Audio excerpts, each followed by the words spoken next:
बिस्मिल्लाहिर्रहमानिर्रहीम। हाफिज़ साद रिजवी साहब ने हुकूमत को एक बड़ी वार्निंग एक वीडियो बयान की सूरत में जारी की है। आज की इस वीडियो में मैं आप लोगों को हाफिज़ साद रिजवी साहब का वो वीडियो बयान भी सुनाने जा रहा हूं, जिसमें उन्होंने कहा कि कानून नामूस रिसालत सल्लल्लाहु अलैहि वसल्लम 295C की तरफ अगर किसी ने मैली आंख से भी देखा तो उसकी आंखें निकाल देंगे, और धरना सिर्फ वज़ीराबाद तक नहीं बल्कि इस्लामाबाद तक होगा। पहले हम वो वीडियो बयान सुनते हैं, फिर इसके ऊपर मज़ीद गुफ्तगू करते हैं।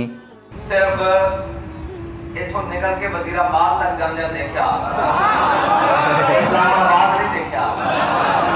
असी अजे फैजाबाद तक रुके आखिरी बारी। जे असी उत्थे आ गए तो फिर कोई और माहौल ना बने। इस वास्ते बंदे दे पुत्र बनो और एक गल्लां करनियां छड़ दो कि तुसी 295C दे बारे मैली आंख भी देखोगे, जड़ी अख वेखेगी अख कट लवांगे इंशाअल्लाह इंशाअल्लाह इंशाअल्लाह, ज़बान कट देंगे इंशाअल्लाह। जैसा कि आप लोगों ने वो वीडियो बयान सुना, आप लोगों की साथ रिजवी साहब के इस बयान के हवाले से क्या राय है, कमेंट सेक्शन में अपनी राय का ज़रूर इजहार फरमाएं। मिलते हैं किसी और वीडियो में। अल्लाह हाफिज़।